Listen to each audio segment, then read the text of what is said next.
பெற்றோர்கள் ஊக்குவிக்கலை என்று சொன்னால் கல்லூரிகள் என்ன செய்கிறது?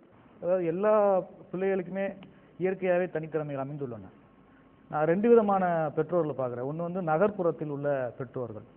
அவங்க வந்து பெரும்பான்மையாக படித்தவர்களாக இருக்கிறார்கள். ஆனால் வந்து குழந்தைகளுக்கு வந்து எல்லா திறமைகளும் வேணும் அப்படின்னு நினச்சி அதை திணிக்க முற்படுறாங்க.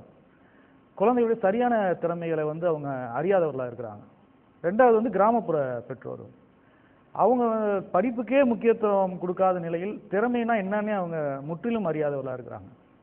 இந்த காலகட்டத்தில் இந்த மாணவர்கள் கல்வி நிறுவனங்களுக்கு, பள்ளிகள், கல்லூரிகளுக்கு செல்லும்போது கல்வி நிறுவனங்கள் எல்லாமே மதிப்பெண் அடிப்படையிலே இருக்குது.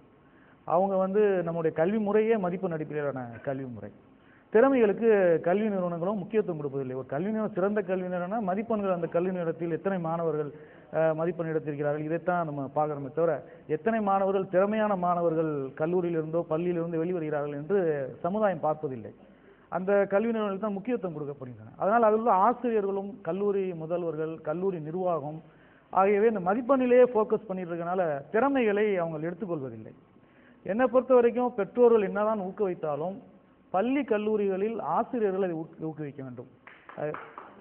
பல்வேறு நிகழ்ச்சிகளை இதுக்காக ஏற்பாடு செய்து மாணவர்களின் தனித்திறமைகளை வெளிக்கொண்டு வருவதற்கு ஆசிரியர்கள் உறுதுணையாக இருக்க வேண்டும். ஆசிரியர்கள் கண்டறிந்து பெற்றோர்களும் அதை தெரிவிக்க வேண்டும்.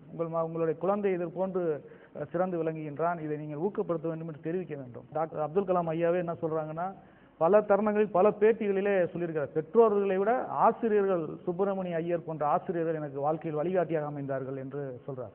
எதிர்கால இந்தியா, எதிர்கால வளமான இந்தியா, அவர் கனவு கண்ட வளமான இந்தியா வேண்டும் என்றால் திறமையான இளைஞர்களை கொண்ட இந்தியா உருவாக வேண்டும் என்றால் ஆசிரியர்கள் பங்களிப்பு மிகவும் முக்கியமாக இருக்கிறது. இப்போ தமிழ் ஆர்வம்லாம் குறைஞ்சு போச்சு. கவிதை பேசுவது, பேச்சாற்றல், கட்டுரை இந்த மாதிரிலாம் வந்து நடத்த மாட்டேங்கிறாங்க. ஸோ இது கலை அறிவியல் கல்லூரியில் கூட குறைந்து வருகிறது. இதற்கு முக்கியத்துவம் கொடுக்க கொடுக்க மாணவர்களை ஆசிரியர்கள் ஃபோர்ஸ் பண்ணி இது மாதிரி கலந்துக்க அப்படின்னு சொல்லணும்.